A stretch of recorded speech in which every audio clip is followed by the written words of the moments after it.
है everyone, CHSL का exam 24 मई से स्टार्ट हो रहा है। अपन भी कुछ क्वेश्चंस दे रहे हैं जिससे आपका तैयारी और अच्छा हो पाए। एक जो स्कोर आप बना रहे हैं उस स्कोर से कुछ एक मार्क्स इम्प्रूव कर पाए। क्योंकि अभी क्या होगा, अभी आप लोग प्रेशराइज हल्का हल्का फील कर रहे होगे। एग्ज़ाम का डेट अनाउंस हो गया, एडमिट कार्ड भी आना स्टार्ट हो गया, तो पढ़ने में मन लगता नहीं है। लास्ट टाइम पे मेरा भी मन नहीं लगता था, लेकिन अभी मन नहीं लग रहा है तो कोई बात नहीं। अभी करना क्या है कि बस पढ़ाई करते रहना है।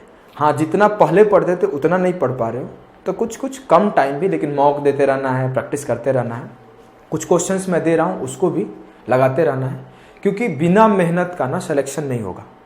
कभी कुछ मार्क्स से रह जाएगा, कभी कुछ प्रॉब्लम से रह जाएगा, कभी लगेगा मैथ्स के वजह से रह गया, तो कभी इंग्लिश के वजह से, तो कभी रीजनिंग के वजह से, कभी जीके के वजह से। लेकिन वो सब्जेक्ट रीजन नहीं रहता है, रीजन अपना मेहनत रहता है। हम लोग मेहनत कम किए रहते हैं।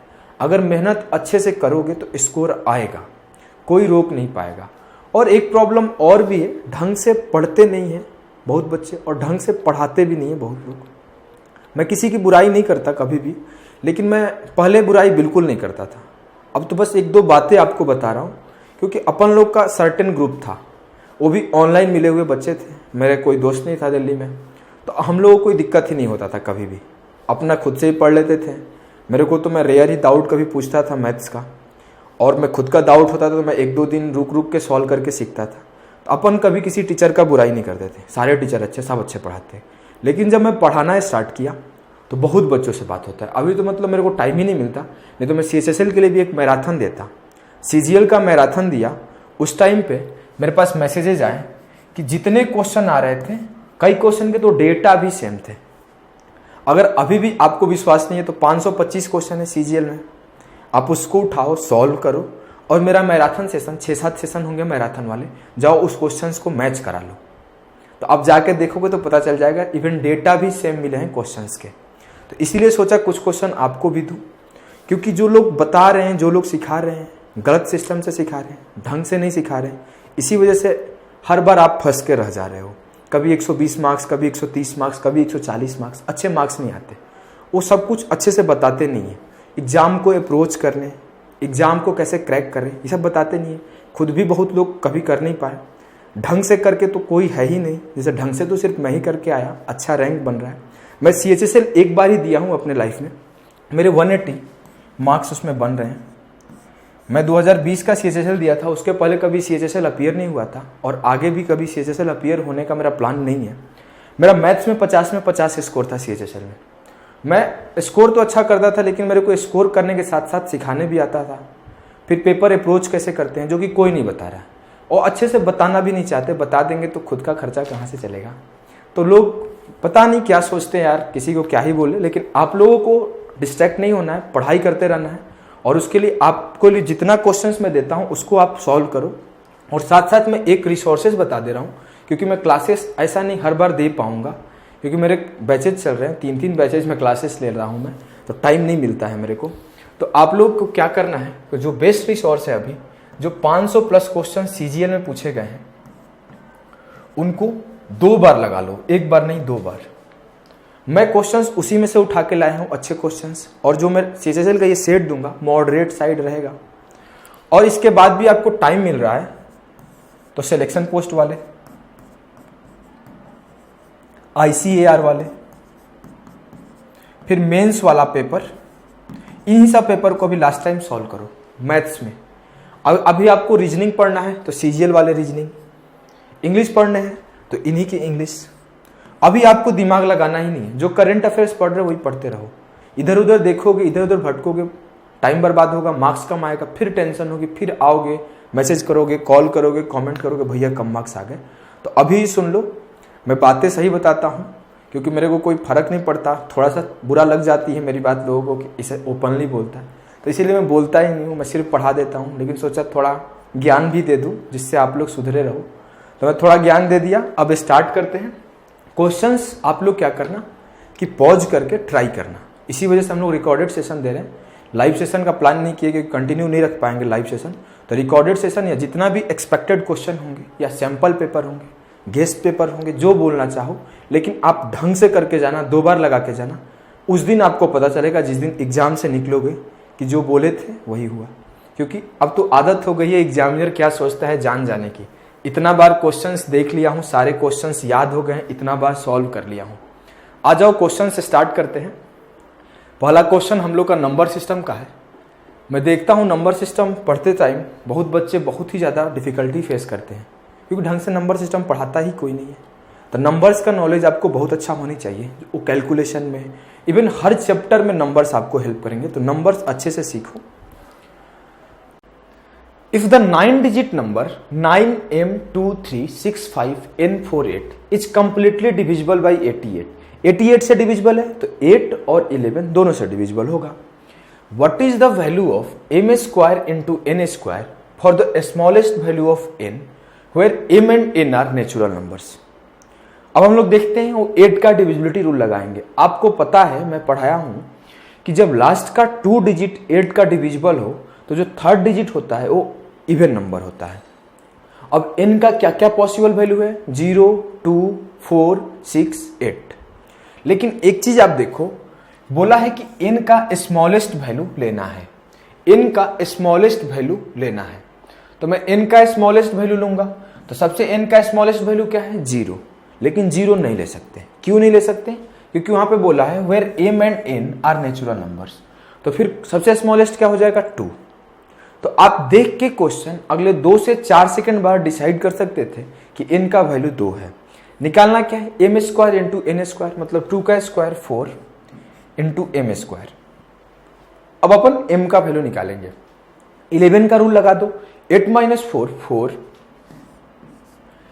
2 माइनस 5, n का वैल्यू 2 पुट कर दिया, 2 माइनस 5 माइनस 3, 6 माइनस 3 3, और क्या है? 2 माइनस m,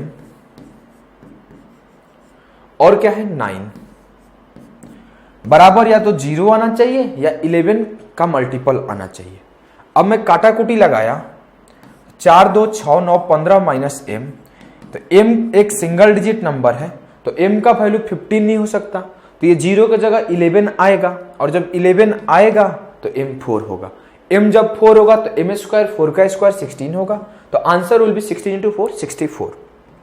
अब हार्डली ये 20 से 25 सेकंड का क्वेश्चन था। आप खुद देखो, पहला क्वेश्चन रीड करने के 5 सेकंड बाद n का वैल्यू आ गया, उसके 10 से 15 सेकंड बाद आप m का वैल्यू निकाल लेंगे, और आंसर ऑप्शन बी। आप खुद सोचो, इतना आसान क्वेश्चन आ रहा है लेकिन तब भी लोग छोटी छोटी मिस्टेक करके आंसर गलत बोल रहे हैं। मैं कुछ नहीं करता, अगर मैं एग्जामिनर होता तो मैं कुछ नहीं करता, एक ऑप्शन 0 रख देता और वो सारा स्टेटमेंट सब सही है, मैं सिर्फ एक स्टेटमेंट 0 रख देता। बहुत लोग मिस्टेक करके आते हैं क्योंकि वो ध्यान से नहीं पढ़ते कि m and n are natural number. इस बार का जो CGL का प्री हुआ, मैं पेपर को एनालिसिस करता हूँ, सब लोग एनालिसिस नहीं करते, सिर्फ सब लोग पढ़ा देते हैं आके। मैं पेपर को एनालिसिस करता हूँ, पढ़ते टाइम से ही मेरा हैबिट हो गया पेपर को एनालिसिस करने का, कि क्या सोच के क्वेश्चन बनाया गया होगा, क्या सोच के नंबर लिखे गए होंगे, अगर ऐसा सोचा जाए तो क्या हो सकता है, मैं ये सब सोचता था। तो मैं इस बार का जो देखा पेपर में कि वो कंडीशंस जो दे रहे हैं, कभी दे रहा है a लेस देन 1 है, a लेस देन 0 है, ये छोटी छोटी कंडीशंस अपन पढ़ नहीं रहे हैं और इस वजह से सिली मिस्टेक हो रहा है। जैसे यहाँ पर कंडीशन कोई ध्यान नहीं देगा कि नेचुरल नंबर होगा और n को 0 रख देगा, और एक ऑप्शन में 0 होगा, वो आंसर 0 टिक करके निकल जाएगा। लेकिन नेचुरल नंबर 0 नहीं होता, 0 तो होल नंबर होता है। ऐसी छोटी छोटी गलतियां करवाएगा, तो आपको उन्हीं गलतियों से बचना है और अच्छा स्कोर करना है। अगला क्वेश्चन प्रॉफिट लॉस का क्वेश्चन है, सॉल्व करने का कोशिश करो। आपको क्या करना है? पॉज करके सॉल्व करना है, ऐसे नहीं कि सिर्फ आप मूवी टाइप देख लो। क्या है? An article is sold at a profit of 13.1% had it been sold for 76.70 more, the profit would have been 16.1%। तो कितना परसेंट का इंक्रीज हुआ? 13.1% से 16.1%। लेकिन कितना पैसे का इंक्रीज हुआ? 76.7। जो परसेंट का इंक्रीज हुआ पैसे के इंक्रीज के बराबर होगा। तो मैं परसेंट इंक्रीज निकालता हूं, 16 माइनस 13 3, 1/5 माइनस 1/4, तो क्या होगा? 4 माइनस 5/20, तो माइनस 1/20। तो 3 माइनस 1/20 परसेंट जो होगा वो किसके बराबर होगा मेरे भाई? 76.7। 0 नहीं लिखा, 0 0 तो ऐसे भी कट जाएगा। अब आपको पहला क्वेश्चन पढ़ने के अगले 5 सेकंड 7 सेकंड बाद ये स्टेटमेंट लिखना था। क्वेश्चन पढ़ने में यहां तक मुश्किल से 7 सेकंड 60 सेकंड लगेंगे, 5 सेकंड बाद ही लिख दो। सॉल्यूशन करते हैं। सॉल्यूशन किया तो 20 दिया, 60 से 1 गया 59, 59/20%।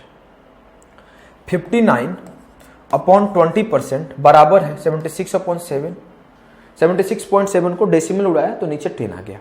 अब आपको जो एक बात नोटिस करना है, जो मैं हर बार बताता हूं, इसके पहले मैं ही आके बताया तो अब सब लोग बताना शुरू कर दिए, लेकिन आपको सुनना है, बातों को ध्यान से सुनना है। आपको इससे मतलब नहीं है कि कौन क्या कर रहा है, आपको स्कोर करने से मतलब है। आपको मैं क्या बताया था, मैं फर्स्ट क्लास जब लिया तब भी बताया कि आपको प्राइम को फोकस करना है। प्राइम को इसलिए फोकस करना है क्योंकि एग्जामिनर प्राइम को फोकस कर रहा है। अब वो यहाँ पर 59 दिया, 59 एक प्राइम है, यहाँ पर 767 दिया। अब कुछ मल्टीपल दिख नहीं रहा है, कुछ डिवीजन दिख नहीं रहा है, फिर भी आंसर नेचुरल नंबर में है। आंसर जो है नेचुरल नंबर में, ऑप्शन डी भी नेचुरल नंबर ही होगा। तो यहाँ पर इसका मतलब क्या है, 59 से डायरेक्टली डिवाइडेड होगा। अब ये चीज आप नोटिस कर लिए हो, घर से आप सुन के गए हो, सीख के गए हो, करके गए हो, उस दिन आपको दिखेगा, आप बिना दिमाग लगाए सीधा डिवाइड कर दोगे। अगर ये पहले से आप नोटिस नहीं किए हो तो आप घबरा जाओगे अचानक डिवाइड करने में, सोचोगे यहाँ के बाद भी आप छोड़ना स्टार्ट कर दोगे। तो बातों को अच्छे से समझना। अब मैं डायरेक्ट डिवाइड करूंगा तो 59 से 1 टाइम जाएगा तो कितना बचेगा 17 और 7 ऊपर। 59 से कितना बार जा रहा है, 3 9 27, 3 टाइम जा रहा है। तो ये 59 से पूरा पार्ट 13 बार में खत्म हो गया, 0 से 0 खत्म हो गया। तो जो 1% का वैल्यू आया वो क्या है मेरे भाई, 13 इंटू ये 2 इधर चला गया, 13 इंटू 2। 1% का वैल्यू 26 हुआ, तो जो मेरा कॉस्ट प्राइस होगा वो 2600 होगा। जो मेरा कॉस्ट प्राइस होगा 2600 होगा। पूछा क्या है, 50% ऑफ द कॉस्ट प्राइस, मतलब जो कॉस्ट प्राइस है उसका हाफ, तो 1300 will be the right answer, option C. तो आसान क्वेश्चन है, लेकिन जो बातें मैं बता रहा हूं ना, क्वेश्चन आसान सब है, बातों को ध्यान से सुनना है और अप्लाई करना है मेरे भाई। चलो अगले क्वेश्चन को देखते हैं। अगला क्वेश्चन है ज्योमेट्री का, आप लोग सॉल्व करने का कोशिश करना। In a circle with centre O chords PR and QS meet at the point T when produced and PQ is a diameter. If ROS equal to 42 degree, then the measure of PTQ. यहां पर एक hint है, आप लोग hint को पकड़ो। जैसे वहां पिछले क्वेश्चन में क्या हिंट था, 59 का मल्टीपल आएगा। तो ये छोटी छोटी हिंट है, जो पकड़ लेगा वो जल्दी कर लेगा। यहां पर क्या हिंट है, PQ इज अ डायमीटर।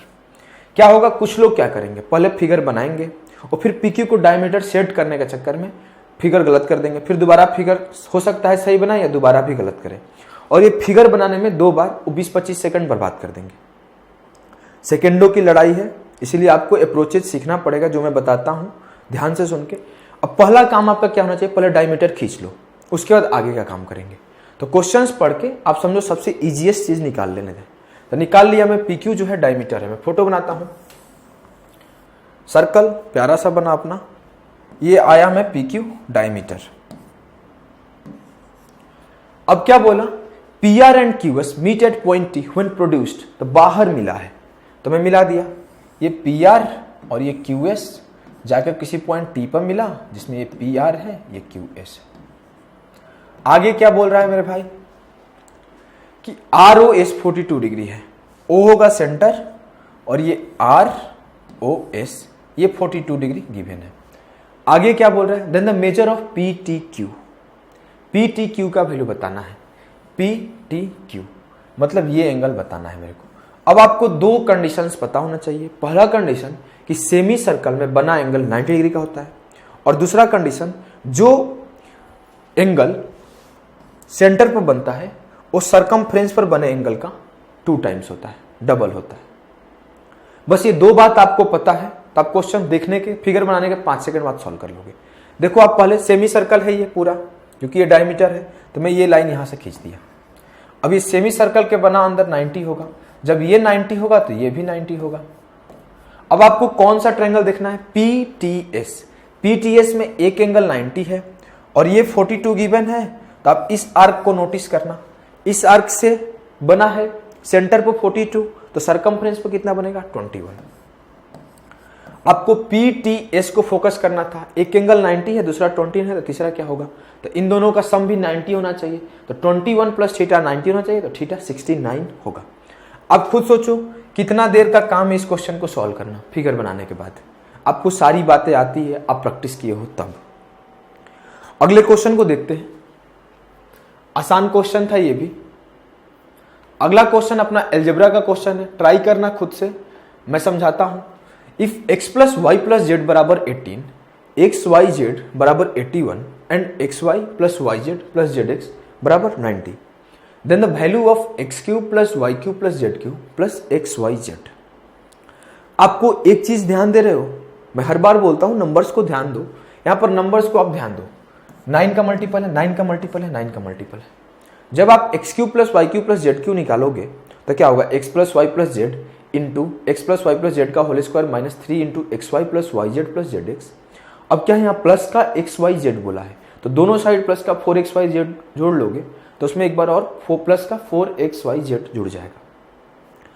अब देखो तो हर जगह 9 है, तो हर जगह 9 कॉमन होगा, तो जो आंसर होगा वो 9 का मल्टीपल होगा।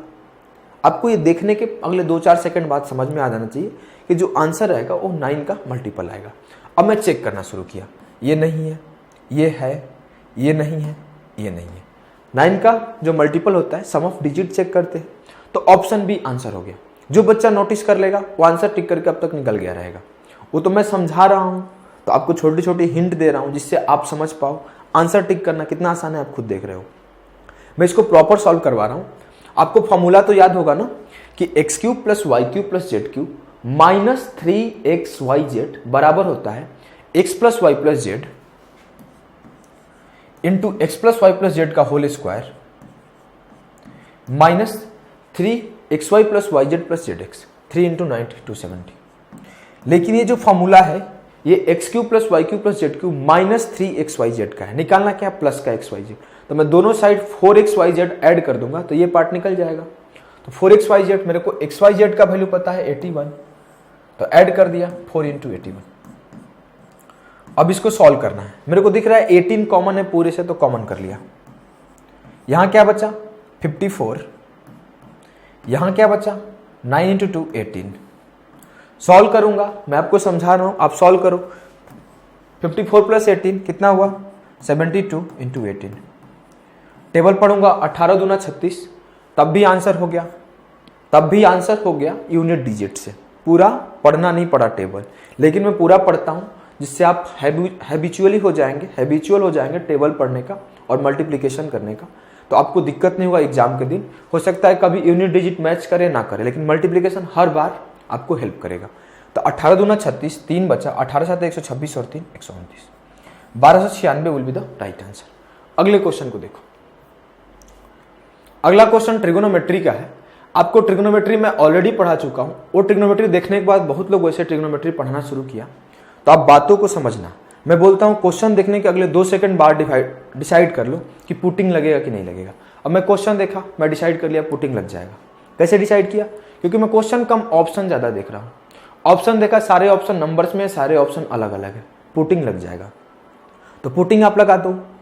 आप पुटिंग नहीं भी लगाओगे तो सॉल्व होगा। मैं दोनों तरीके से समझा रहा हूं जिससे आपका माइंड ओपन हो, ब्रेन तेजी से फंक्शन करे एग्जाम के दिन। तो दोनों तरीका सीख लो। पुटिंग कभी हेल्प करेगा, कभी नहीं करेगा, लेकिन जो मैं बताता हूं मेथड्स, ऑब्जर्वेशन हर जगह हेल्प करता है, और फॉर्मूला बेस्ड जो कुछ अप्रोचेज होते हैं।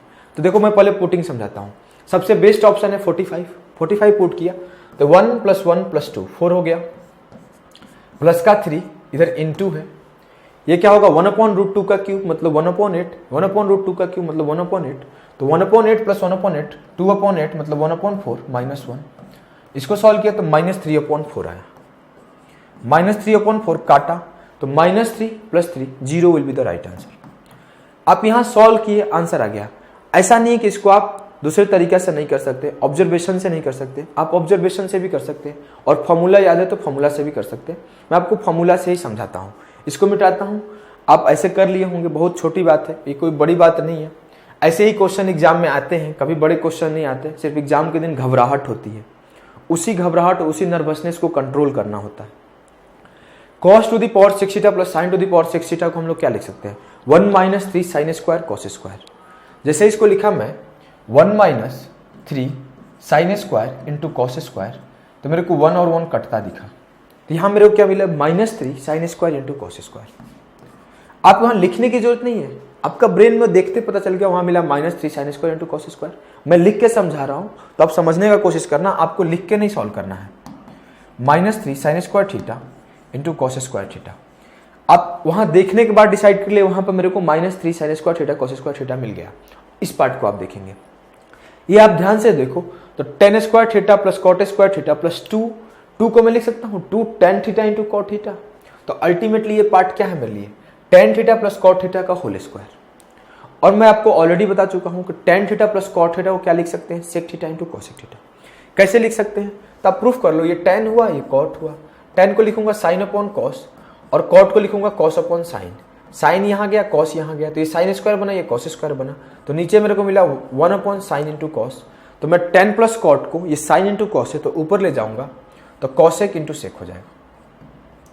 तो आप याद रख सकते हो कि जहां भी tan प्लस कॉट दिखेगा उसको आप कॉसेक प्लस सेक लिख लोगे। तो अब मेरे को ये tan प्लस कॉट का होल स्क्वायर पहले से दिख रहा था क्योंकि मैं 2 को सिर्फ 2 की तरह नहीं देख रहा था, 2 को 2 इंटू टेन इंटू कॉट की तरह देख रहा था। तो tan प्लस कॉट का होल स्क्वायर है और tan प्लस कॉट को मैं सेक इंटू कॉसेक लिख सकता हूं। तो इस पूरे पार्ट को मैं लिख सकता हूं sec square into cosec square, sec square into cosec square. ये बस आपको मैं समझा रहा हूं, टाइम लग रहा है, आप समझ रहे हो ना। आपको देखने के साथ यहाँ आएगा sec square into cosec square, वहां आएगा -3 square 3 sine square into cos square. मेरे को पता है साइन स्क्वायर और कॉसेक स्क्वायर 1 बनाएगा, कॉस स्क्वायर और सेक स्क्वायर 1 बनाएगा। यहाँ मेरे को -3 मिला, वहां ऑलरेडी +3 था, तो -3 + 3 0 will be the right answer. तो आपको टाइम उतना ही लग रहा है मेरे भाई, लेकिन हाँ तब आपको टाइम उतना लग रहा है जब आपको ये सब बातें आती है। वो बातें आती है कि cos to the power 6 plus sin to the power 6 theta बराबर होता है 1 - 3 sin स्क्वायर cos स्क्वायर। आपको मैं लिख दे रहा हूं और एक दो बातें, इस बात को भी आप नोट कर लेना, नोट करके याद रखा करो जिससे बहुत हेल्प मिलेगा। जब cos to the power 6 theta plus sin to the power 6 theta होता है तो उसको हम लोग लिख सकते हैं 1 - 3 sin स्क्वायर cos स्क्वायर। जब यही 4 होता है तो उसको लिख सकते हैं 4 होता है तो उसको लिख सकते हैं 1 - 2 sin square into cos square. याद कर लेना, हेल्प करेगा, बहुत बार हेल्प करेगा। अगले क्वेश्चन को देखते हैं। अगला क्वेश्चन आपका डिस्काउंट का है, सॉल्व करने का कोशिश करो मेरे भाई, पॉज करके सॉल्व करने का कोशिश करो। कोई भी क्वेश्चन मूवी की तरह नहीं देखना है कि आए हैं फिल्म देख के चले जाएंगे। 2x मोड पे देख सकते हो, 3x मोड पे देख सकते हो, लेकिन हाँ पहले एक बार सॉल्व करके ट्राई करना फिर सीखना। ऐसे क्या होगा, जो डिफरेंसेस है मैं जो बताता हूं जो आप करते हो कभी खत्म ही नहीं होगा। जब आप एक बार खुद से ट्राई करोगे तब आपको पता चलेगा आप क्या मिस्टेक कर रहे थे जिससे आपको टाइम लग रहा था और क्या मैं बताया जिससे आपको टाइम बच गया। तो ये दोनों जब डिफरेंस खत्म हो जाएंगे तो आप एग्जाम के दिन जाके 50 में 50 फोड़ दोगे। आप आओ सॉल्व करो। ए shopkeeper allows a discount of 28%, allows a 28% discount on the marked price of an article and still makes a profit of 20% if he gains Rs 30.80 on the sale of one article, then what is the selling price of the article? आप एक चीज notice कर रहे हो, वो बोला है कि प्रॉफिट उसको 20% का हो रहा है और यहीं पे एक बात और बोला है कि वो गेन कर रहा है 30.8। तो जो 20% का प्रॉफिट हो 30.8 के बराबर है। उस डेटा को छोड़ो, आप ध्यान से पढ़ो क्वेश्चन। वो बोला प्रॉफिट है 20% का और वही बोल रहा है कि उसको गेन हो रहा है 30.8 का। तो जो 20% है वो बराबर है 30.8 के। फिर वही क्वेश्चन पूछा कि सेलिंग प्राइस बताओ। तो अगर कॉस्ट प्राइस 100% है तो सेलिंग प्राइस 120% होगा। तो मेरे को 20% का वैल्यू पता है, 120% का निकालना है। दोनों साइड 6 से मल्टीप्लाई कर दूंगा। तो 30.8 में 6 से मल्टीप्लाई करो, 6 8 48, 4 बचा, 30 6 180 और 4 184, 184.8 will be the right answer, option A. आपको मल्टीप्लाई करने की भी जरूरत खास नहीं थी। 30 6 180 प्लस एक ही ऑप्शन था जो कि ऑप्शन ए था। क्वेश्चन पढ़ना है, 5 सेकंड बाद आंसर आ जाएगा। कभी कभी वो डराने के लिए वो सब 28% का डेटा दिया रहता है, लेकिन आपको यूज करने आना चाहिए। क्वेश्चन में जो जरूरत है उसको निकाल लो। आपको ज्ञानी नहीं बनना है, आंसर लाना है। मैं देखता हूँ ऐसे क्वेश्चंस को कराते हुए तो मेरे को बहुत शर्म आता है। लोगों को लेंदी तरीके से बताते हैं। आपको सीखना है स्मार्ट अप्रोचेज, ढंग से सीखना है। अगर स्मार्ट अप्रोचेज नहीं सीखोगे तो एग्जाम के दिन घबराहट होगी, नर्वसनेस आएगा। यही छोटी छोटी चीज नोटिस करने आपको सीखना होगा। क्या है, sum of 18,000 becomes 21,780 after 2 years on compound interest compounded annually. What will be the compound interest on the same sum for the same period if the rate of interest increases by 5%। आपको पहला बात जो मैं बताया कि 2 साल दिया हुआ है और अमाउंट और प्रिंसिपल दिया हुआ है, तो पहला एक बार स्क्वायर रूट कहीं ना कहीं लगेगा, पहला कॉन्सेप्ट। दूसरा, वहां पर मेरे को 18 दिखा, 9 का मल्टीपल है, उसको चेक करूंगा। 9 का मल्टीपल है क्या? तो 7 2 9 8 1 9, हाँ 9 का मल्टीपल है। और 9 के साथ साथ 2 का भी मल्टीपल है, क्योंकि यूनिट डिजिट 8 है, 0 काटने के बाद यूनिट डिजिट 8 है। तो मैं 18 का ही टेबल सीधा पढ़ता हूँ। 18 का टेबल पढ़ा तो ये एक बार में गया तो 100 आया, उसके लिए 18 का टेबल पढ़ा। 18 एकम 18, मैं अपने भाषा में हिंदी में टेबल पढ़ता हूँ, क्योंकि मैं हिंदी माध्यम से पढ़ा हूँ। आप जिस भी भाषा से पढ़े हो, आप इंग्लिश मीडियम से हो सकते हो आप तेलुगु मीडियम से हो सकता है आप अदर मीडियम से, मलयालम से हो, तो जिस भी माध्यम से आप पढ़े हो उस माध्यम में आप अपना टेबल पढ़ो। 18 एकम 18, 3 बचा, 18 दूना 36, 1 बचा, 18 एकम 18। ये 100:121 क्या हुआ? ये प्रिंसिपल है, ये अमाउंट है। अब आपको एग्जाम के दिन रिप्रेजेंट करना है क्या, कौन सा प्रिंसिपल है कौन सा अमाउंट है। ये सब टाइम पास वाला काम नहीं करना। अब मैं आपको बोलूंगा कि 2 साल में ये है, तो जो 1 साल में हुआ होगा 10:11 हुआ होगा। 10:11 मतलब रेट परसेंट 10% हो गया। आगे क्वेश्चन बोल रहा है कि अगर इंटरेस्ट को 5% से इंक्रीज कर दिया जाए तो उसी सम पर उसी टाइम के लिए क्या इंटरेस्ट होगा। तो पहले 10% था और 5% बढ़ा देंगे तो 15% हमारा इंटरेस्ट रेट हो जाएगा। और 15% से 2 साल के लिए आपको सक्सेसिव इंक्रीज आता है, x + y + xy upon 100, तो 15 + 15 30 + 15 का स्क्वायर 225 upon 100, तो 32.25 का इंक्रीज होगा। आप समझ सकते हो, इसके लिए पेन उठाने की जरूरत नहीं है। आप इस तरीका से लिखो 15 + 15 × 15 का स्क्वायर 225, सीधा लिखता हूं 225 upon 100। तो 2 साल में 15% के रेट से 32.25% का इंक्रीज होगा। प्रिंसिपल मेरे को पता है 18,000 है और इसका 32.25% निकालना है। 32.25%, सीधा सीधा 18 का टेबल पढ़ दो। 18 × 5 = 90, 9 बचा, 18 दूना 36 9 45, 4 बचा, 18 दूना 36 4 40, 4 बचा, 18 3 54 4 58, 5805 रुपये will be the right answer. कुछ नहीं करना था। आप देखो, पहला काम रेट निकालो, दूसरा बार टेबल पर दो 18 का, 2 बार 18 का टेबल पढ़ना था, एक बार काटने के लिए, एक बार मल्टीप्लाई करने के लिए। वैसे आप दिमाग लगा सकते थे, 9 का मल्टीपल आंसर बनेगा। तो ये सब छोटी छोटी दिमाग आप लगाओगे ना तो आप हो जाएगा। लेकिन एक चीज और नोटिस करने वाली थी, पहला ऑप्शन भी 9 का ही मल्टीपल है, लेकिन ऑप्शन सी आंसर है। ऑप्शन सी आंसर है। अगले क्वेश्चन को देखते हैं, आसान क्वेश्चन था। अगले क्वेश्चन को देखते हैं, नंबर सिस्टम का क्वेश्चन है। नंबर सिस्टम का क्वेश्चन है, सॉल्व करने का कोशिश करो। क्या क्वेश्चन है? How many numbers are there from 500 to 650 including both which are neither divisible by 3 nor divisible by 7।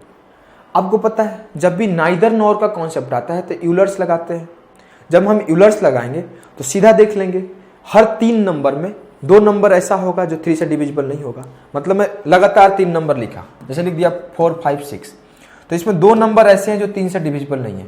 कल को आप बोले अच्छा दूसरा लिखो, तो मैं लिख दिया 9 10 11, तो हर 2 नंबर होंगे जो 3 से डिविजिबल नहीं होंगे। तो मेरे को पता है कि 2 नंबर 3 से डिविजिबल नहीं आएगा। और जब 7 नंबर लिखेंगे तो 6 नंबर 7 से डिविजिबल नहीं आएगा, सिर्फ 1 आएगा।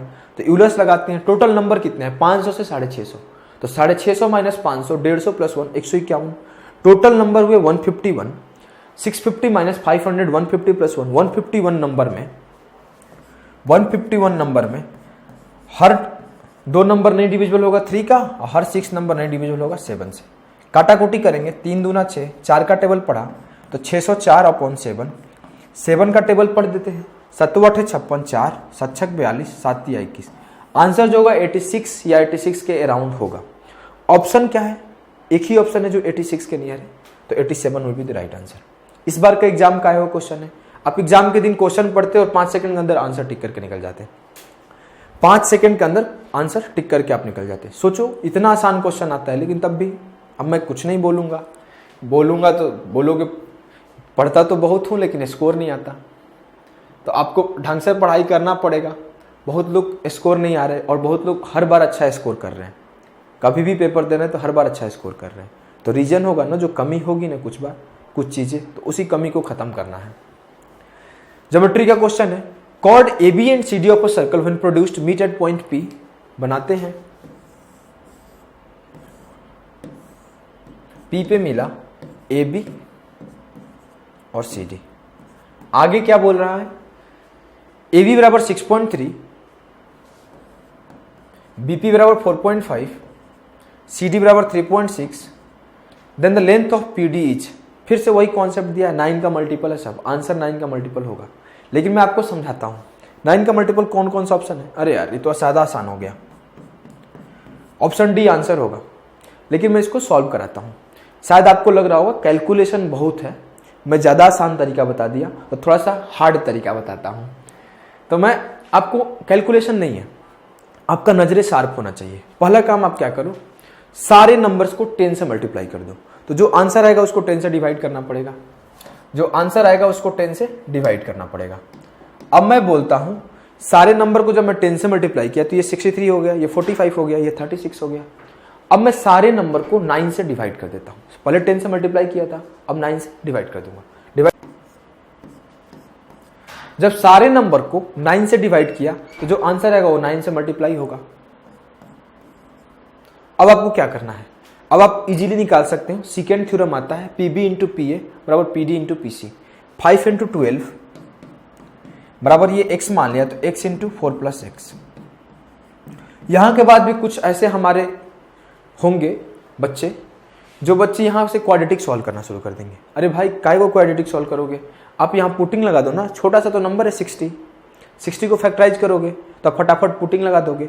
लेकिन अगर पुटिंग और फास्ट लगाना है तो ये मान लिया x मेरा आएगा यहाँ, तो x इंटू 9/10 कंपेयर कर दो तो मेरे को मिल जाएगा 9 का मल्टीपल एक ही है तो 6 मिल जाएगा यहाँ से, और 6 पुट कर दूंगा।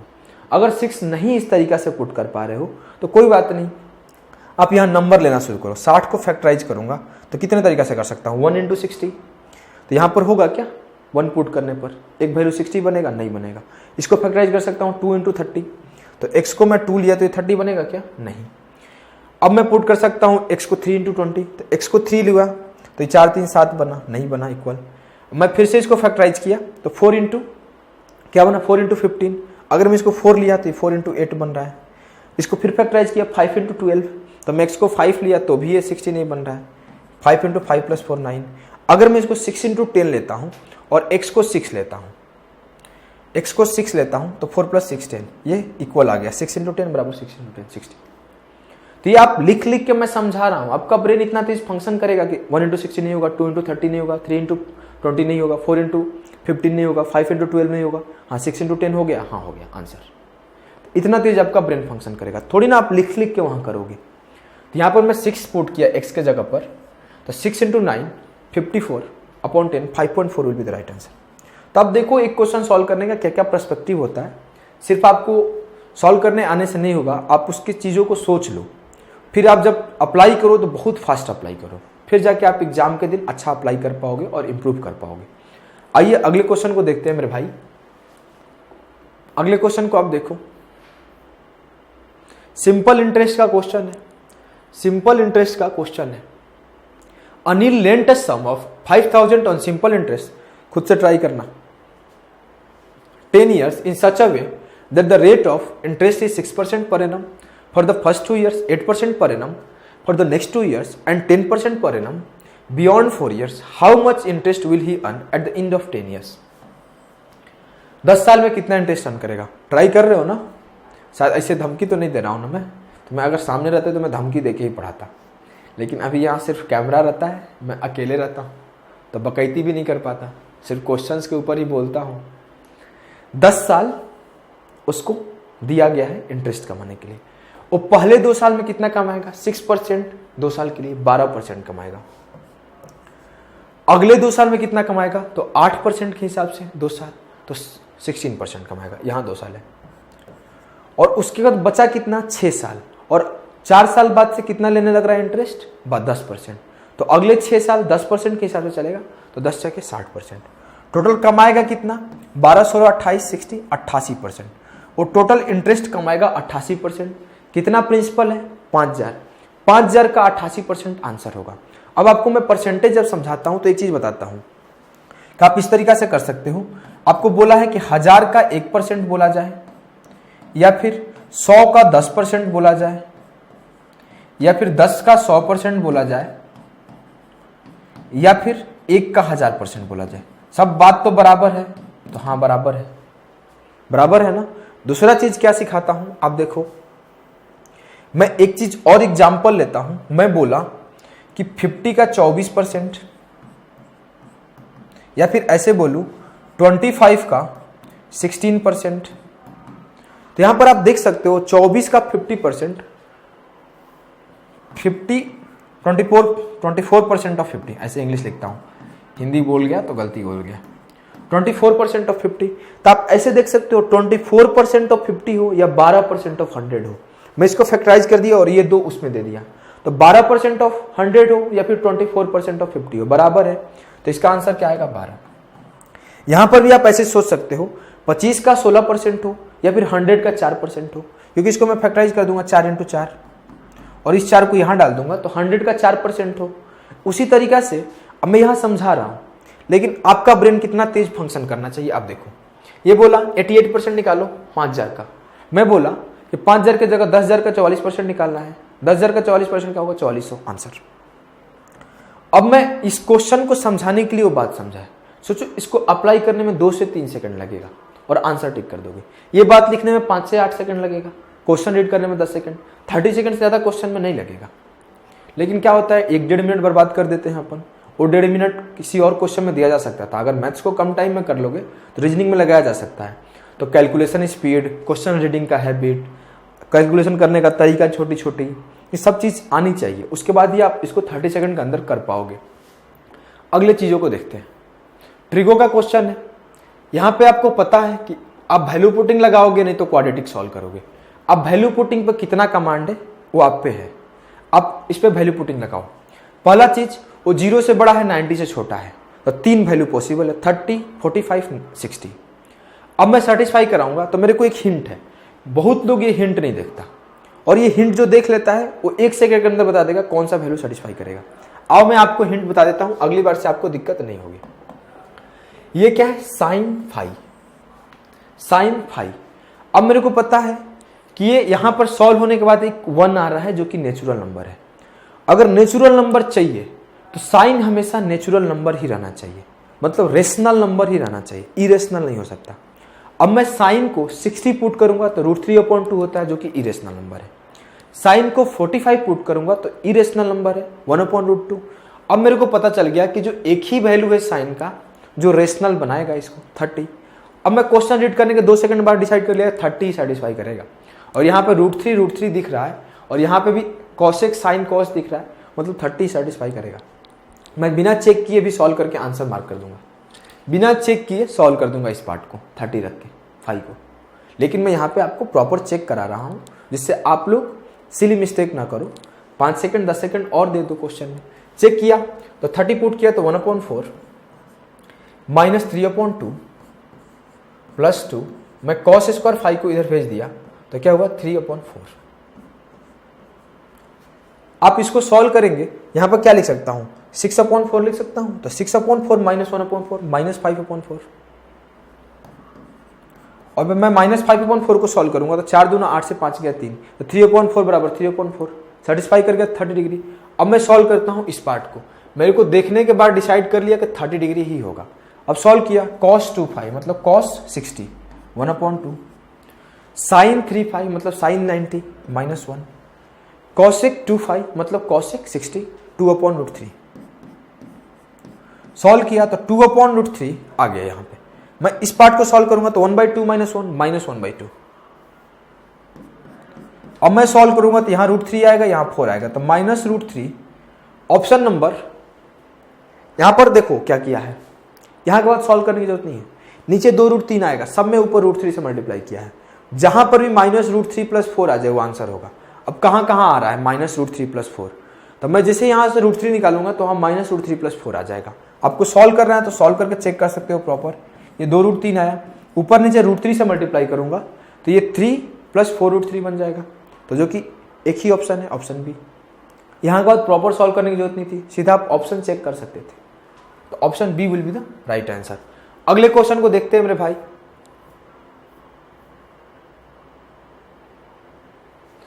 क्वेश्चन सॉल्व करने का कोशिश करो। देखो क्या है, आप यहां पर ये क्वेश्चन है, पता नहीं कौन सा टॉपिक है, business with a certain capital amount. हाँ, एक क्वेश्चन है पार्टनरशिप का।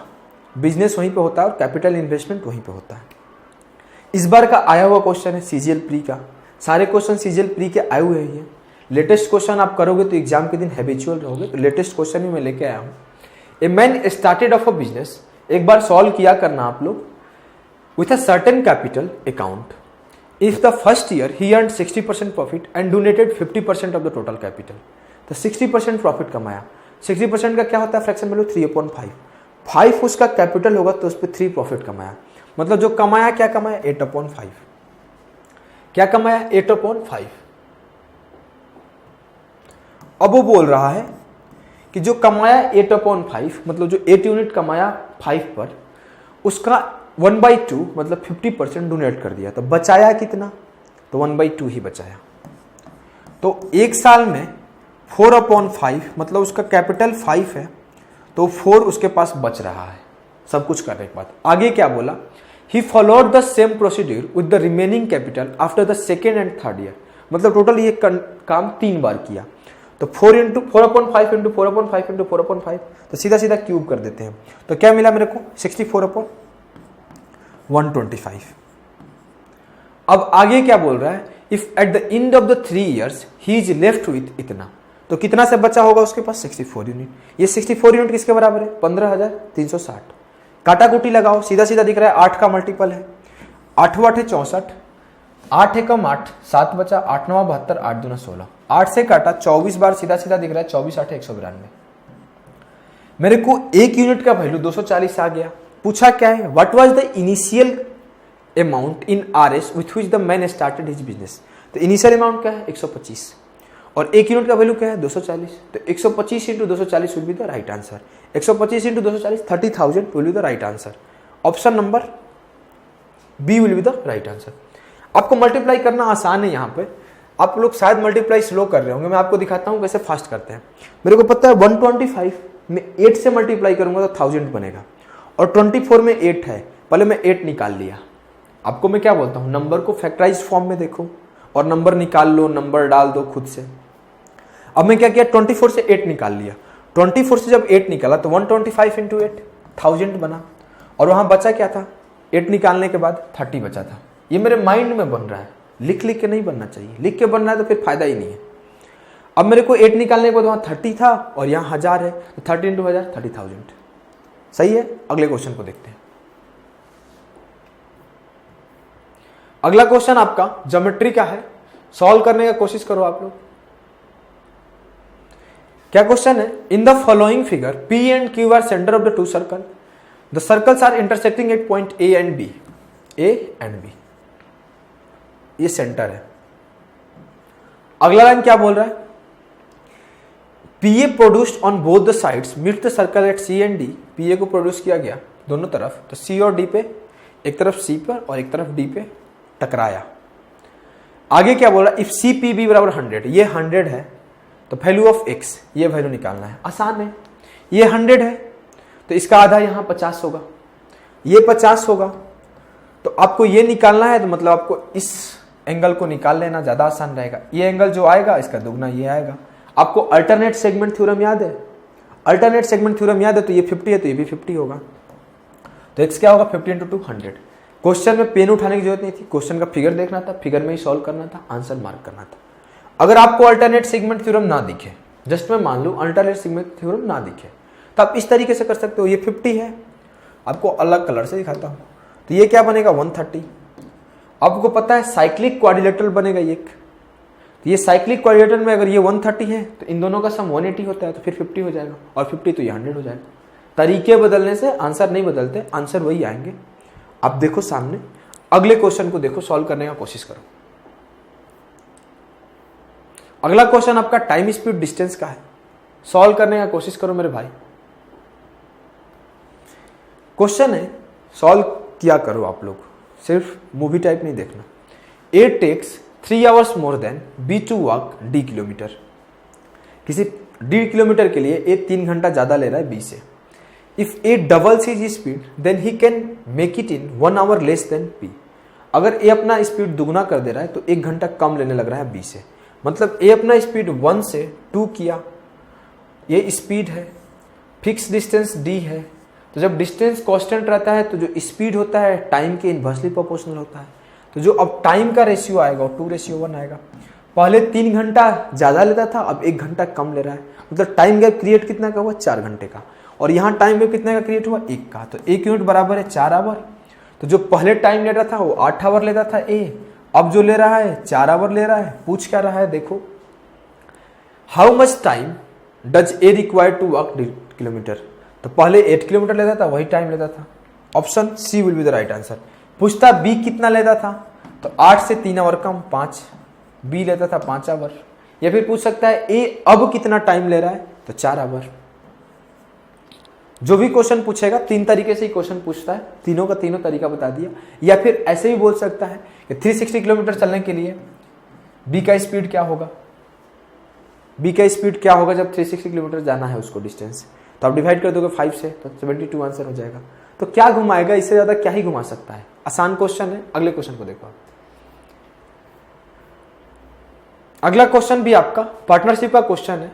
पार्टनरशिप से अच्छे अच्छे क्वेश्चंस देखने को मिले इस बार, तो इसलिए 2 क्वेश्चन डाल दिया था। रेशियो में पार्टनरशिप आता है, तो रेशियो के जगह भी एक क्वेश्चन पार्टनरशिप का एक्स्ट्रा रख लिया था रेशियो के साथ साथ, जिससे आप लोग ज्यादा सीख पाओ। क्वेश्चन क्या है, 3 partners X, Y and Z started their business by investing Rs 40,000, 38,000, 30,000 respectively.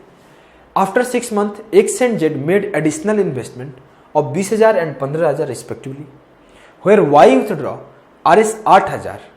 क्या हो रहा है, 6 महीने बाद X और Z डाल रहा है और Y निकाल रहा है। Find the share of Y in the total profit of 38,880। पता नहीं, इतना ही इंग्लिश तो मैं कभी पढ़ा नहीं। 38,880 made at the end of the year. देखो भाई, पहला काम आपको क्या करना है कि आप जीरो खत्म करो। आप प्रॉफिट को देखो मत, अभी इन्वेस्टमेंट देखेंगे। और इन्वेस्टमेंट का जो रेशियो होता है इनटू टाइम, वही होता है प्रॉफिट का रेशियो। तो पहले मैं इन्वेस्टमेंट देखा, सारा जीरो काटा, यहाँ 3 जीरो, यहाँ 3 जीरो, यहाँ 3 जीरो, यहाँ 3 जीरो, यहाँ 3 जीरो, यहाँ 3 जीरो। अब मेरे को क्या दिख रहा है, एक्स 40 यूनिट इसमें इन्वेस्ट किया, Y 38 unit, Z 30 unit. X जो डाला 20 यूनिट डाला, जेड जो डाला 15 यूनिट डाला, और वाई 8 यूनिट निकाला। वो हर 6 महीने पे सारा प्रोसेस हुआ है, तो 6 कट जाएगा सब में। अब क्या मैं देखूं, तो एक्स का इन्वेस्टमेंट देखता हूं। एक्स कितना डाला है, 40। 6 महीने के लिए डाला तो 40 × 6 लिख सकता हूं, लेकिन अगला बार भी 6 के साथ हुआ है तो 6 कॉमन हो जाएगा, तो मैं 6 नहीं लिख रहा हूं, 40। बाद में कितना डाला, 20। तो पहले 40 था, अब 20 डाला, तो 40 + 20 60 हो गया। ये 40 + 60 × 6 होगा, लेकिन 6 नहीं लिख रहा हूं क्योंकि सब में 6 कॉमन ही दिख रहा है मेरे को, तो सब 6 कट जाएगा। वही इन्वेस्टमेंट 3 मंथ बाद, 5 मंथ बाद, 7 मंथ बाद रहता तो आपको टाइम ड्यूरेशन लिखना पड़ता। यहाँ 6 मंथ बाद हुआ है दोनों केस, तो 6 मंथ लिखने की जरूरत नहीं है। अगला मैं जेड का इन्वेस्टमेंट देखूं, तो जेड कितना डाला है, पहले 30,000, अब और 15,000 डाल दिया। तो 30 पहले था, अब 13 + 15 45 हो गया। अब मैं देखूं वाई का इन्वेस्टमेंट, वाई क्या है, पहले 38 डाला था, अब 8 निकाल लिया। तो पहले उसका 6 मंथ के लिए 38 चला होगा, और अगले 6 मंथ के लिए 38 में से 8 गया, 30 चला होगा। ये उनका इन्वेस्टमेंट का रेशियो आएगा। एक्स का 100 यूनिट आया, वाई का जेड का 75 यूनिट आया, और जो वाई का 68 यूनिट आया। अब बोल रहा है कि इनका प्रॉफिट दिया हुआ है, मतलब इनका सम जो प्रॉफिट बनेगा वो गिवन है। पूछा है कि वाई का प्रॉफिट बताना है कितना होगा। वाई का प्रॉफिट कितना है, 68 यूनिट। अगर मैं सम करूं तो कितना होगा, 68 × 5 = 73, 143 + 100 243। आपको 243 यूनिट का वैल्यू गिवन है, 68 यूनिट का वैल्यू निकालना है। थोड़ा तेज ब्रेन का बच्चा होगा और 17 का मल्टीपल खोज लेगा। 17 का मल्टीपल खोजने गया तो ऑप्शन ए पॉसिबल है, 17 × 6 = 102, 17 × 4 = 68। Option B not possible, option C not possible, option D possible. Answer ठीक 17 के मल्टीपल से नहीं हो रहा है, सॉल्व करना पड़ेगा। मैं एक चीज देख रहा हूं, ये 9 का मल्टीपल है, और ये भी 8 × 24 × 3 = 27, 9 का मल्टीपल है। काटाकुटी लगाओ 9 से, 9 दूना 18, 9 7 63। इसको काटा तो 9 चौके 36, 2 बचा, 9 3 27, 9 दूना 18। सीधा 27 से काटो, 27 से कम 27, कितना बचा, 16, और 27 × 6 = 162। 160 टाइम्स में कट गया, तो 1 यूनिट का वैल्यू 160 आया। 68 यूनिट का वैल्यू निकालना है। 16 × 8 टेबल पर दो, 16 8 128। Option A will be the right answer. Unit digit काम कर गया। ऐसे आप टेबल पढ़ सकते हो मेरे भाई। 16 8 128, 12 बचा, 16 6 = 96, और 12 क्या होगा, 108 हो गया। तो आपको टेबल पढ़ते रहना है, मल्टीप्लिकेशन करते रहना है। आंसर आ गया उस टाइम मार्क करके निकाल लेना, लेकिन घर पे आप हैबिट डेवलप रखो कि कोई भी मल्टीप्लिकेशन कर रहे हो, कोई भी टेबल पढ़ रहे हो, तब जाके ही आप सबसे आगे निकलोगे। अदरवाइज क्या, आप पीछे रह जाओगे, आपका स्पीड नहीं डेवलप होगा। अगले क्वेश्चन को आप देखो।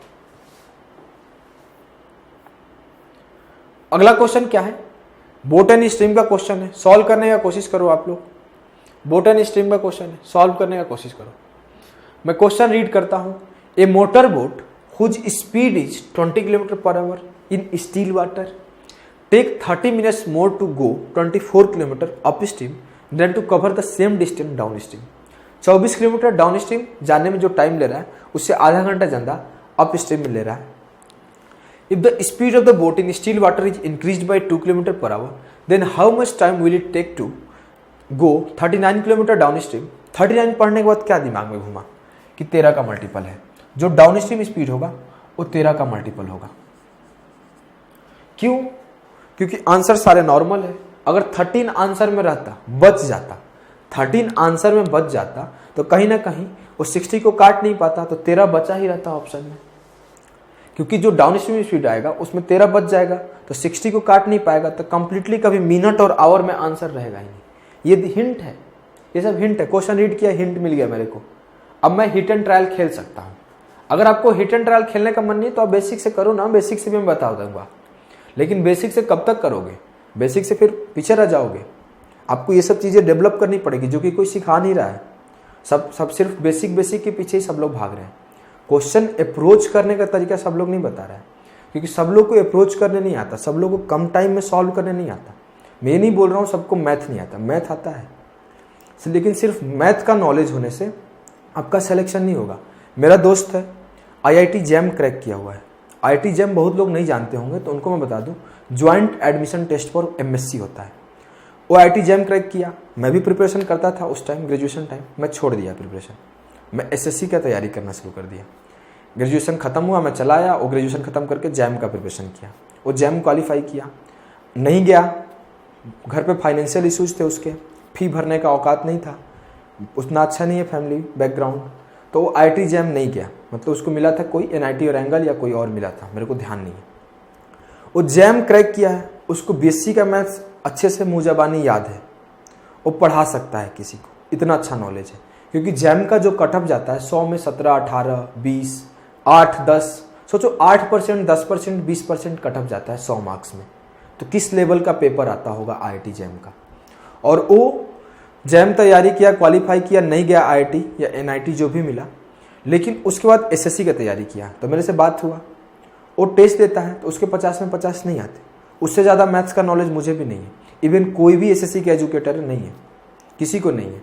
वो प्रोफेसर बनता अगले 2 साल बाद, प्रोफेसर बनता अगर मास्टर्स कर लेता तो किसी को नहीं, फिर भी उसके 50 में 50 नहीं आ रहे। तो मैथ्स का नॉलेज के पीछे नहीं भागना है, आपको क्वेश्चन सीखना है, क्योंकि कॉम्पिटिटिव एग्जाम्स है और कॉम्पिटिटिव एग्जाम्स में आपको जो चीज़ें सीखनी है वो जो मैं बता रहा हूँ वही सीखनी है। ज्ञान के पीछे भागोगे फिर सिलेक्शन नहीं होगा, क्योंकि मैथ्स बहुत बड़ा समंदर है। हम लोग को जो SSC पढ़ना है वो एक लोटा पानी भी नहीं पढ़ना है, एक बूंद पढ़ना है। उस बूंद के पीछे अगर सोचोगे मैं पूरा पढ़ लूँ तो कभी सिलेक्शन ही नहीं होगा। तो आप मेरे बातों को नोटिस करना, ध्यान करना, डिस्ट्रैक्ट नहीं होना, एग्जाम ओरिएंटेड पढ़ना, रेलिवेंट पढ़ना, इरेलीवेंट नहीं पढ़ना मेरे भाई। क्योंकि मैं अपने दोस्त का एग्जाम्पल दिया तो आप समझ सकते हैं कि हम लोग को, मेरे को कितना अच्छा समझ में आता है अपने एग्जाम के बारे में, SSC के बारे में। ऐसा नहीं बोल रहा, मेरे को IIT जैम के बारे में आता है। IIT जैम बहुत डिफिकल्ट पेपर होता है। ए मोटर बोट हो गया क्वेश्चन, हिंट हम लोग को दिख गया। 13 में या 13 का मल्टीपल डाउन स्ट्रीम स्पीड होगा। मैं चेक करना शुरू करूं कि हो सकता है 13 ही स्पीड रहा हो, तो 13 या 39 ही हो जाएगा। वो 13 से कुछ कम होगा, ये डाउन स्ट्रीम 13 है तो हो सकता है 10 होगा, 9 होगा, 8 होगा। तो मैं वो 10, 9, 8 लूँगा तो मेरा आंसर 6 आवर के राउंड आना चाहिए, लेकिन सारे ऑप्शंस 3 आवर के राउंड है, तो मैं वहाँ पे नहीं लूँगा। 13 नहीं होगा मेरा, मैं 26 लेके चेक करूँगा। जब इसको 26 लूँगा तो मेरे को एक बात और पता है, मैं वहाँ पे 13 एक और तरीके से काट सकता था, आपको समझा दूँ कि वहाँ पे 13 इसलिए नहीं होगा क्योंकि यहाँ पर मेरा हिंट है कि जो बोट का स्पीड है वो 20 किलोमीटर पर आवर है। बोट का स्पीड 20 किलोमीटर पर आवर है और 2 किलोमीटर पर आवर और बढ़ा दिया गया, तो अब यहाँ पे बोट का स्पीड तो 22 किलोमीटर पर आवर हो गया, प्लस उसमें धारा का स्पीड, करंट का स्पीड मिलेगा, तो 22 प्लस समथिंग होगा स्पीड, तो कभी 13 नहीं हो सकता। इस तरीके से अभी आप 13 को काट सकते थे। अब मैं स्पीड 26 माना, 26 माना तो 20 वोल्ट का और 2 बढ़ाया हुआ 22, तो करंट का स्पीड क्या हुआ होगा 4। जब करंट का 4 रहा होगा तो 20 2 22 माइनस 4, अप स्ट्रीम स्पीड क्या रहा होगा 18। मैं इस पे सेटिस्फाई कराने का कोशिश किया तो 26 39/26, तो 13 तिया 39 और 13 दूना 26, यहां से आया 1.5 आवर, 1.5 आवर। अलग लिखता हूं, 1 आवर 30 मिनट। मैं उसको सेटिस्फाई काटने का शुरू किया तो 6 तिया 18, 6 5 30, तो 1 सही 2/3, मतलब 1 घंटा 40 मिनट, 1 आवर 40 मिनट। तो यहाँ क्या हुआ 40 30 70 मिनट, तो 70 नहीं लिख सकता, 10 लिखूंगा और 60 मिनट इधर ट्रांसफर करूंगा तो 1 आवर बढ़ जाएगा। तो 3 आवर 10 मिनट अगर ऑप्शन में आंसर है तो सही होना चाहिए। हिट एंड ट्रायल से 3 आवर 10 मिनट अगर ऑप्शन में है तो सही होना चाहिए, तो ऑप्शन बी। अगर अभी भी डाउट है यहाँ के बाद तो और 15-20 सेकंड आप इन्वेस्ट कर सकते हैं। कैसे कर सकते हैं, मैं क्या एज्यूम किया हूँ, करंट का स्पीड 4, मेरा क्या है मोटर बोट का स्पीड 20, तो जो मेरा पहला कंडीशन था कि 24 किलोमीटर अप स्ट्रीम जा रहा था, तो मेरा क्या होगा, और 24 किलोमीटर डाउन स्ट्रीम जा रहा था, तो डाउन स्ट्रीम क्या होगा 20 + 4 24, और अप स्ट्रीम क्या होगा 20 - 4 16। अब मैं चेक किया तो यहाँ 1 आवर लग रहा है, और यहाँ चेक किया तो 3/2 1.5 आवर लग रहा है, मतलब 1 घंटा 30 मिनट। अब यहाँ मैं चेक किया तो दोनों का गैप कितना का हो रहा है 30 मिनट का। और जो बोला है क्वेश्चन में कि अगर 24 किलोमीटर अप स्ट्रीम जाता है और 24 किलोमीटर डाउन स्ट्रीम आता है तो 30 मिनट का गैप क्रिएट होता है, तो यहाँ भी 30 मिनट का गैप ही क्रिएट हो रहा है। मतलब मेरा जो कंडीशन सारे के सारे सेटिस्फाई कर रहे हैं जो क्वेश्चन में कंडीशन दिए हुए हैं।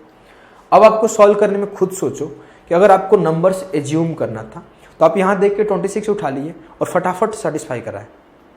आपको ऐसा नहीं करना है कि आपको स्लो स्लो सेटिस्फाई करना है। मुश्किल से 30 सेकंड लगेंगे, या हो सकता है चलो कुछ ज़्यादा लग गया तो 40 सेकंड लगेंगे। अगर आप क्वाड्रेटिक सॉल्व करना शुरू किए तो क्वाड्रेटिक सॉल्व करने में आप सोचो कि आपको 1 मिनट लगेगा कि 24/20 - x - 24/20 + x बराबर 30 मिनट। वहाँ से आप x जो है करंट का स्पीड निकालोगे, करंट का स्पीड निकाल के यहाँ सॉल्यूशन करने आओगे, तो वहाँ पर आपको 1.5 मिनट 2 मिनट लगेगा। तो हाँ, आप हर बार आप आगे निकलने का सोचो, आपको बेसिक के पीछे नहीं भागना है, अप्रोचेज डेवलप करना है, जो अप्रोचेज नए तरीके हैं सॉल्व करने का। अगले क्वेश्चन को देखो आप। अगला क्वेश्चन एल्जेब्रा का है।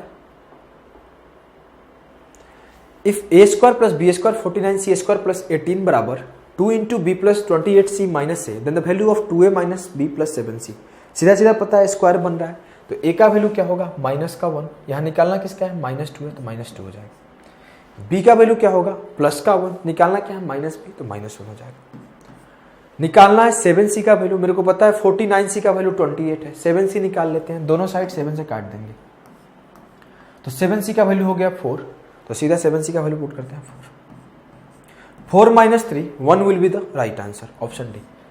आसान क्वेश्चन है, 5 सेकंड 7 सेकंड का। अगले क्वेश्चन को देखते हैं। अगला क्वेश्चन क्या है, ट्रिगो का है। फटाफट सॉल्व करो, फटाफट सॉल्व करो। क्या है, the value of sin 23 degree cos 67 degree sec 52 degree into sin 38 degree 1 हो जाएगा, plus cos 23 degree plus sin 67 degree, तो ये cos स्क्वायर 23 हो गया, ये sin स्क्वायर 23 हो गया, तो ये पार्ट भी खत्म हो गया, 1 मिल गया। अगला पार्ट देखते हैं, cosec 52 प्लस cos 38, तो cos 38 को sin 52 लिखूंगा, वो भी 1 हो जाएगा। यहाँ पे sin 38 को cos 52 लिखूंगा, 1 हो जाएगा, cos इंटू sec। नीचे क्या है, cosec square 20 minus tan square 70, tan square 70 को cot स्क्वायर 20 लिखूंगा, नीचे भी 1 हो जाएगा। 1 + 1 + 1 3 = 3/1 इज द राइट आंसर। सही है, आसान क्वेश्चन है। अगले क्वेश्चन को देखो मेरे दोस्त, एवरेज का क्वेश्चन है, सॉल्व करने का कोशिश करो आप। बेसिक सा क्वेश्चन है, एवरेज के नहीं तो बहुत टिपिकल क्वेश्चंस भी आ रहे हैं, तो सारे चैप्टर का टिपिकल क्वेश्चन होंगे, तो जो सेट होगा वो डिफिकल्ट हो जाएगा। तो मैं सारा टिपिकल नहीं, 25 क्वेश्चन का मॉडरेट सेट लाया, इजीएस्ट भी नहीं लाया, टफ भी नहीं लाया। What is the average of all the prime number between 70 and 90। फटाफट लिखना शुरू करते हैं, कौन कौन सा प्राइम है। 71 प्राइम है, 73 प्राइम है, 75 नहीं है, 79 है, 81 नहीं है, 83 है, 85 भी नहीं है, 87 भी नहीं है, 89 है। बहुत लोग कंफ्यूज हो सकता है कि 87 प्राइम है, लेकिन उनको अगर टेबल याद होगा 29 का तो वो डिसाइड कर लेंगे नहीं है 29 दिया 87 होता है, और आगे 75 तो सीधा सीधा दिख रहा है 5 का मल्टीपल, 77 7 और 11 का मल्टीपल 79 प्राइम है। आपको याद होना चाहिए, मिनिमम याद होना चाहिए 100 तक प्राइम नंबर्स, कौन से प्राइम है कौन से नहीं है। अगर आपको याद है तो बहुत अच्छी बात है, नहीं याद है तो याद कर लो।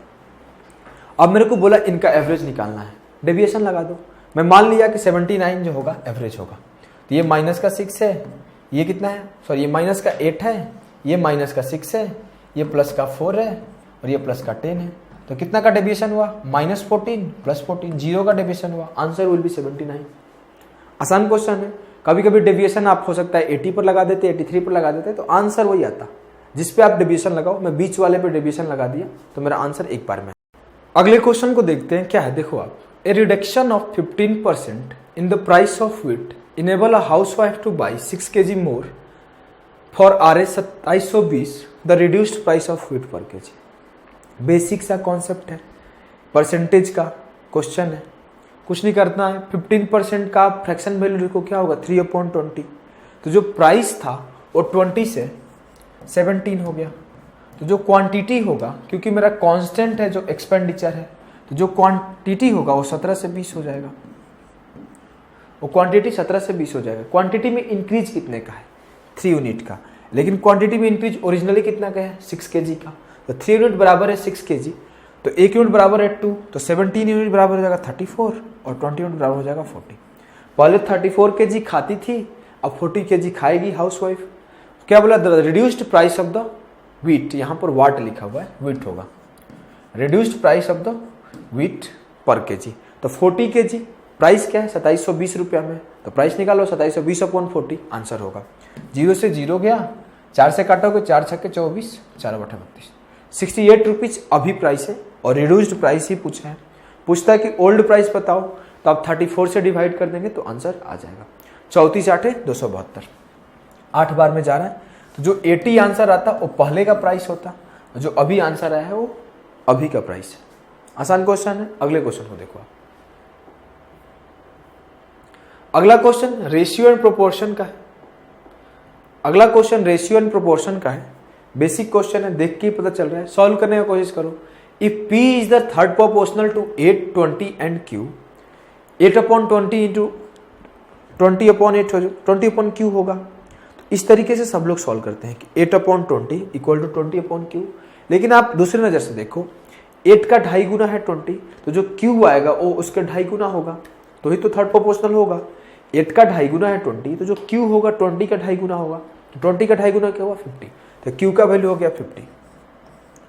आगे क्या बोला, and the fourth proportional to 354, sorry P जो हो जाएगा 50 हो जाएगा। आगे बोला and Q is the fourth proportional to 3/524।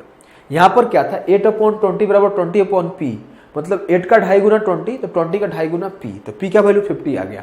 अब Q फोर्थ प्रोपोर्शनल है, तो 3:5 बराबर होगा 24:Q। इस तरीके से तो सब देखते हैं। आप इस तरीके से देखो, 3:5 ये ऐसे ही लिखा हुआ है ना, 24:Q। तो इस तरीके से लिखा हुआ है, बिना लिखे देखना है। 3 का 8 टाइम है 24, 5 का 8 टाइम होगा Q। तो ये आपके मन में चलना चाहिए कि 3 का 8 टाइम है 24, तो 5 का 8 टाइम होगा Q 40। तो Q का वैल्यू क्या होगा 40। पूछा क्या है 2 × P + Q, तो इसमें 2 से मल्टीप्लाई किया, तो 100 + 40 140 will be the right answer. आसान क्वेश्चन है, ऑप्शन ए सही है। ऐसे क्वेश्चन से ही समय बचाना होता है, क्योंकि ये भर्बली करने वाला क्वेश्चन है और जो बड़े क्वेश्चन होते हैं उसमें देना होता है। अगले क्वेश्चन को देखो। अगला क्वेश्चन मेंसुरेशन का है, सर्कल का। A circle is drawn circumscribing a rectangle of side 24 centimetre and 7 centimetre. आपको ये कॉन्सेप्ट तो पता है ना कि जब सर्कल के अंदर रेक्टेंगल होता है, तो जो रेक्टेंगल का डायमीटर होता है, सॉरी रेक्टेंगल का जो डायगोनल होता है वो सर्कल का डायमीटर होता है। आपको मैं फिगर बना के समझा देता हूं मेरे भाई। ये सर्कल हुआ, मान लिया इसके अंदर कोई रेक्टेंगल हुआ जिसका ये L साइड है, ये B साइड है, तो ये जो इसका डायगोनल होता है ना, 2 बार कर दिया, ठीक है। ये जो डायगोनल होता है इसी पे सेंटर होता है और ये डायगोनल ही सर्कल का डायमीटर होता है। ये कॉन्सेप्ट आपको आता है तो देखो आपको क्या करना है, फिगर थोड़ी ना बनाना है, a circle is drawn circumscribing rectangle जिसका साइड 24 और 7 है। Find the area of circle. Area of circle क्या होता है? पाई आर स्क्वायर। मेरे को डायमीटर निकाल सकता हूं क्योंकि डायमीटर क्या होगा? 7 24 25। 7 24 25 एक ट्रिपलेट है। एल 24 है, बी 7 है, तो जो मेरा डायगोनल होगा रेक्टेंगल का वो 25 होगा और 25 डायगोनल है मतलब 25 डायमीटर है और डायमीटर 25 है तो जो रेडियस होगा सर्कल का वो 25/2 होगा। बस ये क्वेश्चन पढ़ने के अगले 5 सेकंड बाद ये बात लिख देना था। बोला है एरिया निकालने के लिए जहां पर पाई को 3.14 लेना है तो 3.14 इसको मैं नीचे 0 ले लिया इंटू आर का स्क्वायर, पाई आर स्क्वायर हो जाएगा 625/4। काटा कुटी स्टार्ट किया, 25 का टेबल पड़ा 25 चौक के 100, 10 बचा 25 से कम 25, 10 35, 3 बचा 25 दिया 75 और 3 78, 78। यही हुआ ना, कहीं एरर नहीं पढ़ा ना? 25 चौक का सही, 25 से कम 25, 10 35 सही पढ़ा हूँ। 16 से डिवाइड कर दूंगा आंसर आ जाएगा। 16 से डिवाइड कर दूंगा आंसर आ जाएगा। तो ये बोलो एक स्टेप का क्वेश्चन है। पहले आर निकाला, आर भी अपने मन में चल सकता था कि आर 25.2 है तो सीधे पाई आर स्क्वायर, सीधा ये लाइन आप लिख सकते थे एग्जाम में। सॉल्व किया, 16 चौके 64, 14 बचा, 16 9 144, 10 बचा तो 0 टाइम जाएगा, 16 छक्के 96। Option A will be the right answer. पूरा सॉल्व करने की जरूरत भी नहीं पड़ी क्योंकि सारे ऑप्शन दूर दूर थे। अब खुद सोचो 20 सेकंड 25 सेकंड से ज्यादा का क्वेश्चन है, भले ही इतना बड़ा कैलकुलेशन दिख रहा है, 20 सेकंड 30 सेकंड के ज्यादा का क्वेश्चन नहीं है ये आसान क्वेश्चन के कैटेगरी में ही क्वेश्चन आएगा। अगले क्वेश्चन को देखो आप, डीआई का क्वेश्चन है। आपको मैं डीआई सॉल्व करने का टेक्निक ऑलरेडी बता चुका हूं, पहले मैं एक बार और बता दूं, मैं सीजीएल को बता चुका हूं, मेंस वाले बच्चों को बता चुका हूं, सीएचएसएल वालों को बता दूं। क्या होता है? डीआई जम्बल्ड आ रहा है। हो सकता है पहला क्वेश्चन 7वां हो, दूसरा क्वेश्चन 13वां हो और अगला क्वेश्चन 21 नंबर पे हो, फिर अगला 25 नंबर पे हो। तो आपको पता नहीं कि डीआई कौन से नंबर पे है, तो आपको फर्स्ट गो में जब मैथ्स का पेपर सॉल्व कर रहे हो तो आपको डीआई टच भी नहीं करना है, डीआई छोड़ते जाना है या फिर डीआई मार्क करते जाना है। अभी क्या है कि 4 का 4 डीआई अलग अलग आ जा रहा है, कभी 3 डीआई तीनों अलग अलग आ रहा है, लेकिन किसी किसी सेट में 3 डीआई सेम क्वेश्चंस और सेम डेटा के साथ आ रहे हैं। जब सेम क्वेश्चन और सेम डेटा के साथ डीआई रहेगा तो जब आप नंबर मार्क कर लोगे कि एक मान लिया 7 पर है, एक 13 पर है, एक 19 पर है, तो डीआई आपका 7वां 13वां और 19वां पर है, एक जो अगला है वो 24 पर ऐसे ले लिया, तो आप मार्क कर लिए कि 4 डीआई है, चारों का मान लिया सेम डेटा है। मान लिया मैं, जरूरी नहीं है कि सेम डेटा आएगा ही क्योंकि अभी चेंज हो रहे हैं, तो चेंज के साथ अपने आप को अडेप्ट करना है।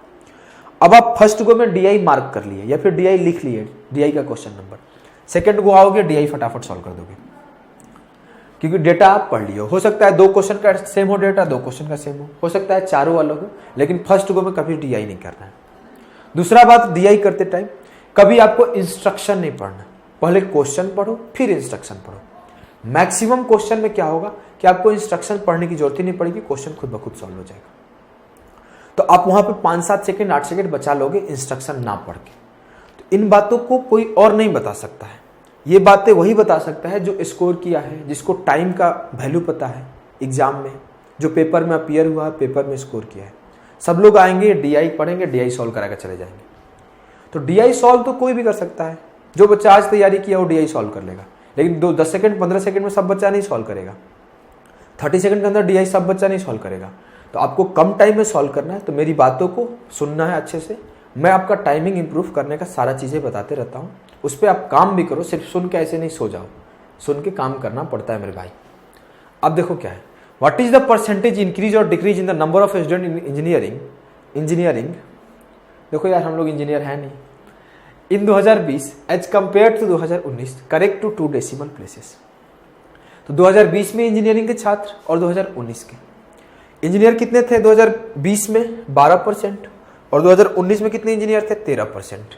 क्वेश्चन ऊपर देखा तो मेरे को एक चीज और दिखा कि जो स्टूडेंट थे 2019 में वो और 2020 में वो 2000 और 4000 थे, बस हो गया काम।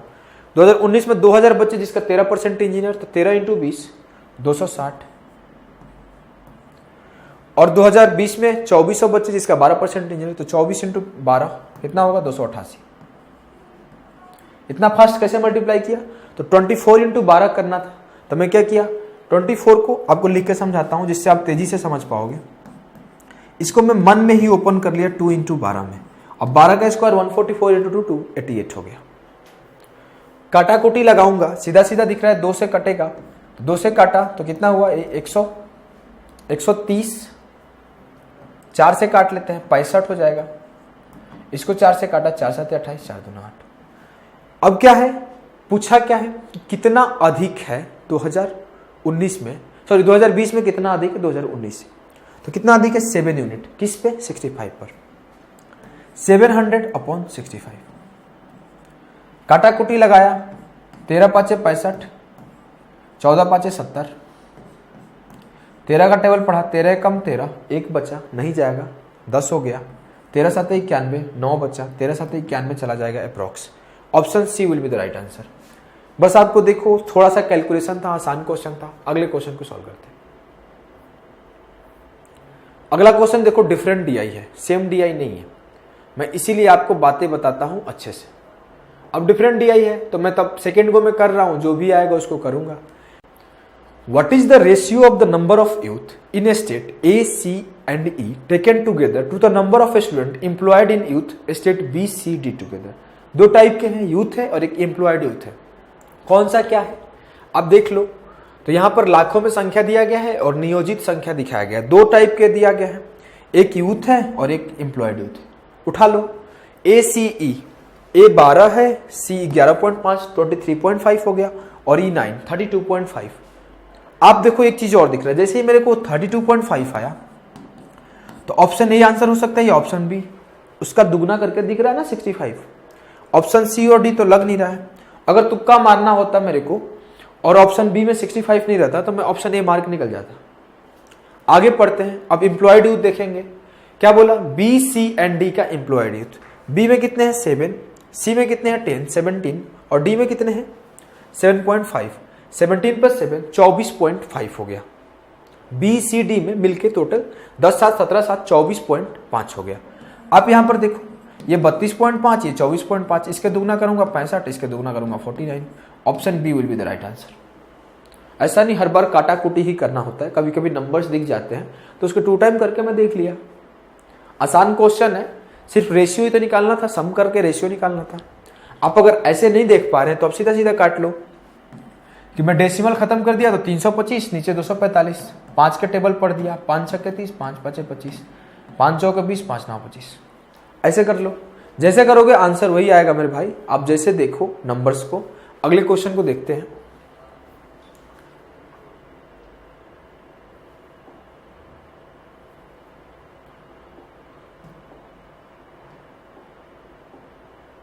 अगला क्वेश्चन है आपके सामने दिख रहा है, अगला क्वेश्चन आपके सामने दिख रहा है, आप सॉल्व करने का कोशिश करो।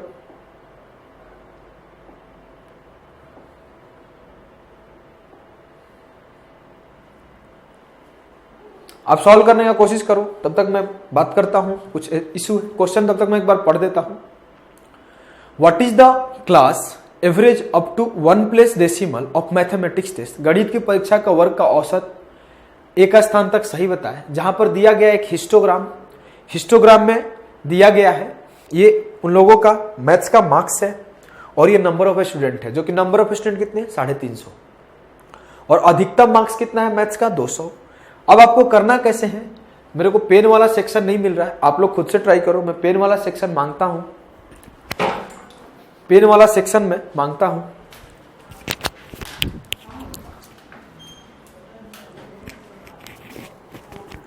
देखो आप करना कैसे है, पहले क्या करना होगा, इसका एवरेज, इसका एवरेज, इसका एवरेज, पेन वाला सेक्शन, पेन, इसका एवरेज, इसका एवरेज, सबका एवरेज देख लो।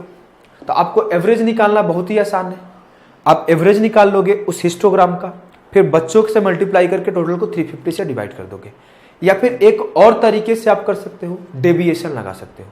तो आपको मैं दोनों तरीका बताता हूं। जब आप डेविएशन लगाओगे तो और फास्ट हो जाएगा। देखो अब मैं क्या बोलूं, इसका एवरेज क्या होगा, तो 20 और 40 का बीच वाला नंबर, या फिर ऐसे बोल सकते हो 20 + 40/2 30। इसका एवरेज क्या होगा 40 + 60/2, या फिर बीच वाला 50।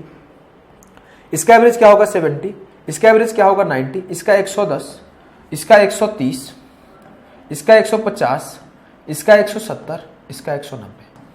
ये सबका एवरेज है। 30 कितने मार्क बच्चों का है? 10 बच्चों का, 50 18 बच्चों का, 70 32 बच्चों का, 90 45 बच्चों का, 110 60 बच्चों का, 130 75 बच्चों का, 150 55 बच्चों का, 170 40 बच्चों का और 190 15 बच्चों का। इन सबको मल्टीप्लाई करके सम करके 350 से डिवाइड कर दो। इतना लेंदी प्रोसेस एग्जाम में 2-2.5 मिनट खा जाएगा। तो आप ऐसे कर सकते हो समय है तो। अगर समय नहीं है तो डेविएशन लगा दो। मैं पहला डेविएशन लगाने से पहले एक और चीज मुझको दिख रहा है जो मैं आपको समझाना चाहता हूं। सब में 0 कॉमन है, तो मैं आपको बोलता हूं 0 काट दो। अब मैं बोला 10 को काट दिया पूरे के एवरेज से। जब 10 को काटा तो जो मेरा आंसर आएगा उसमें 10 से मल्टीप्लाई कर दूंगा। जो मेरा आंसर आएगा उसमें 10 से मल्टीप्लाई कर दूंगा। अब आपको ध्यान रखना है कि आंसर में 10 से मल्टीप्लाई करना है। अब मेरा एवरेज इसका 3 है, इसका 5 है, इसका 7 है, इसका 9 11 13 15 17 19। अब मैं बोलता हूं डेविएशन लगाओ। सारा ऑप्शन 120 के क्लोज है, तो मैं इस पे डेविएशन लगाता हूं, इस पे, क्योंकि 120 के क्लोज यही है। 110 120 या फिर 130 पे आप लगा सकते हो, किसी एक पे लगा दो, कोई दिक्कत नहीं। मैं 110 पे लगा रहा हूं, आप अपने से 130 पे लगाना। मैं मान लिया कि जो एवरेज है वो 11 है। अगर 11 एवरेज होता तो ये कितना कम है? -8। कितने बच्चों पर? 10 बच्चे पे, -80। ये कितना कम है? 6 18 बच्चों पर 108। ये कितना कम है? 4 32 बच्चों पर 128। ये कितना कम है? 2 कितने बच्चों पर? 45, तो -90। ये तो 11 0 0 इंटू 60 0 हो जाएगा, छोड़ दो। प्लस का 2 75 बच्चों पर 150। प्लस का 4 उधर से ही लिखता हूं, फटाफट लिख दूंगा, इधर बार बार आना जाना पड़ रहा है। प्लस का 4 55 बच्चों पर, तो 4 इंटू 5 20, 11 दूना 22 220। दिख नहीं रहा होगा ना? कोई बात नहीं, थोड़ा सा इंतजार कर लो। 6 बच्चों पे, मतलब सॉरी 11 + 6 17, तो 6 का डेविएशन कितने बच्चों पर? 40 बच्चों पर, तो 240। अगला क्या है आप देखो, 11 + 8 19, 8 का डेविएशन 15 बच्चों पर, तो 120। अब ये इनको मैं ऐड करूंगा, जो आएगा आउटकम उसको 350 से डिवाइड कर दूंगा, उसको 350 से डिवाइड कर दूंगा। और जो आएगा डेविएशन, इसमें अगर पॉजिटिव आया तो ऐड कर दूंगा, नेगेटिव आया तो घटा लूंगा 11 से। सॉल्व करते हैं। मैं सॉल्व किया, माइनस करना है तो आपको फटाफट माइनस करने आना चाहिए। 80 और 90 170 होगा, 150 से काटा तो ये माइनस का 20 बना लिया। अब मैं बोलूं 100 इससे खत्म, 100 इससे खत्म, 20 इससे खत्म, तो 220 खत्म हो गया। यहां बचा कि 28 और 8 36।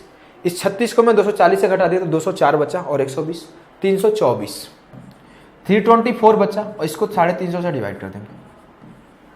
350 से डिवाइड करेंगे तो आंसर आ जाएगा। मैं अभी ही 10 से मल्टीप्लाई कर दे रहा हूं, जिससे क्या होगा, ये कैलकुलेशन आसान हो जाएगा। मैं 10 से इसको भी मल्टीप्लाई किया, 10 से इसको भी मल्टीप्लाई किया। अब मैं जो आएगा आंसर उसमें 110 में ऐड कर दूंगा। काटा कोटी किया तो कट गया। ये 35 से काटना है, 35 का एक सीधा सीधा टेबल पढ़ देते हैं। 35 9 315, कितना बचा? 15 10 25 9 बचा। तो एक बार में नहीं जाएगा, तो कितने बार में जाएगा? पॉइंट आ जाएगा। तो अब कितना हो गया? 100 हो गया। तब 35 दूना 70, 30 हो गया। तब 35 8 280, तो 9.28 110 में ऐड करूंगा तो आंसर आ जाएगा। तो 110 + 9 119.28 इज आंसर।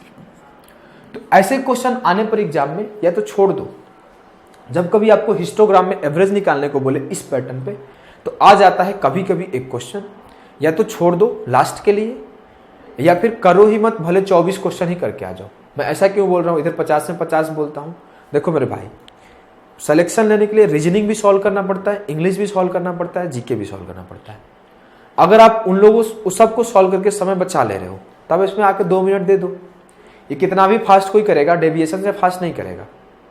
डेविएशन से आप करोगे तब भी आपको 1.5-2 मिनट लगेगा, 1.5 मिनट से कम नहीं लगेगा। तो 1.5 मिनट इसमें देना है, 2 मिनट। तो आप अदर सेक्शन सॉल्व करके टाइम बचा लिए हो तब करो। तो आपको ऐसे क्वेश्चंस लास्ट में सॉल्व करने हैं, और टाइम अच्छे कैसे लेते हैं तो आपको ध्यान रखना है, ये टाइम लेगा, इसको लास्ट में ही सॉल्व करना है। अपन कोशिश करेंगे और 25-25 क्वेश्चन का सेट प्रोवाइड करने का कोशिश करते हैं। टाइम जितना मिलता है उतना ही सेट प्रोवाइड करेंगे, और पढ़ाई करते रहना है, आपको मॉक देते रहना है, कंटिन्यू रहना है। पेपर अच्छा जाएगा, मेहनत किए हो तब, नहीं किए हो तो गेस मारने से कुछ नहीं होता है।